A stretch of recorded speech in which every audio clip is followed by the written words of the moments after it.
Imagine this. The hunters return exhausted, carrying meat, wood, and water. Near the fire, one healthy man has spent the entire day resting. He did not hunt. He did not gather. He did not watch for danger. But the moment the meat begins to cook, he sits up and reaches for his share. In a world where every calorie costs time, pain, and risk, how long would the group keep feeding him? The obvious answer seems simple: throw him out. But outside the group, one person could quickly die from hunger, cold, or predators. And if he survived, he might return to steal food, attack someone alone, or guide a rival group toward the camp. Keeping him was costly. Removing him could be dangerous. So the group would probably begin with pressure, not exile. They could mock him, give him the worst pieces of meat, or refuse to share until he completed a task. Shame was powerful in a small group where everyone watched everyone. But there was one problem. Punishment only works when the lazy person still cares what the others think. If shame failed, the group would need something stronger. They might stop giving him the best food. He would get the smallest piece, the toughest skin, or whatever remained after everyone else had eaten. The message was simple: no work, no good meat. Then they could attach food to a task. Bring water, and you eat. Collect wood, and you sleep near the fire. Refuse, and the comfortable parts of group life disappear. But this created a new problem. Someone had to watch him, stop him from stealing food, and make sure he did not take credit for another person's work. Now the lazy man was not only consuming meat, he was consuming attention. He could become creative. He might limp when a hunt began, then walk normally when dinner appeared. He might return from gathering with 3 berries and a long story about a bear. He could volunteer for night watch, then fall asleep. Each excuse forced the group to decide whether he was lying. His family might defend him, others might demand punishment. Soon, every missing piece of meat could start an argument. The group might try public tasks next. Carry this log, help butcher this animal, stand watch beside someone else. That made excuses harder, but refusal more visible. Because if one healthy person could ignore every duty and still eat, why should everyone else keep obeying? The real danger was not one extra piece of meat. It was teaching the whole camp that cooperation was optional. But here is where the group could make a dangerous mistake. A person who looked lazy might not actually be useless. Maybe he had an injury no one could see. Maybe he was sick, exhausted, afraid after a failed hunt, or simply terrible at the tasks everyone valued most.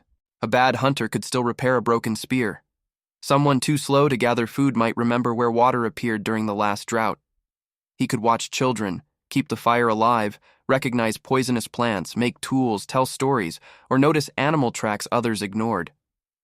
In a small group, usefulness was not always loud. The strongest hunter was easy to admire because he returned carrying meat.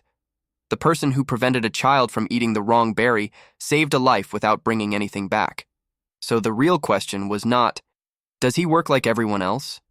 It was, does the group lose something important without him? Before punishing a useless man, they first had to be certain he was truly useless, and that was much harder than watching who carried the heaviest animal home. The real test would come during danger.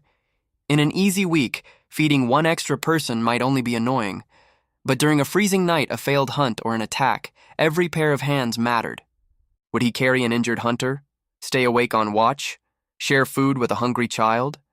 Someone could avoid daily chores and still prove loyal when the group truly needed him. Ancient cooperation was not perfectly equal. Children, elderly people, injured hunters, and new mothers all needed support. What mattered was trust. Today's receiver might become tomorrow's helper. But if he always vanished when work began and returned when food appeared, that trust would disappear. Once no one believed he would ever help, protecting him became much harder to justify. But imagine the worst version of this man. He was healthy. He understood the rules. He refused every task, stole hidden food, abandoned others during danger, and became aggressive whenever anyone challenged him. At that point, the group was not supporting a weak member. It was protecting someone who made everyone weaker. They might stop feeding him, force him to sleep outside the safest area, or prevent him from following when the camp moved. If none of that worked, exile became possible. And exile was not a polite request to find another cave. Alone, he faced cold, hunger, predators, and rival groups. In an extreme conflict, violence may also have been used. There were no prisons, courts, or distant authorities to take him away. The group had to solve the danger itself. So the final punishment was probably reserved not for laziness alone, but for repeated betrayal. The real crime was proving that everyone was safer without him. So there was probably no single punishment for refusing to work. The group would begin with ridicule, smaller shares, direct tasks, and chances to prove useful. Only when a healthy person rejected every duty and repeatedly broke the group's trust would exclusion become likely. Ancient humans could support weakness. What they could not support forever was someone who chose to make everyone else weaker. Long before offices, salaries, and alarm clocks, humans probably already knew this man. He vanished when the work began, rested beside the warmest fire, and somehow returned at the exact moment the meat was ready.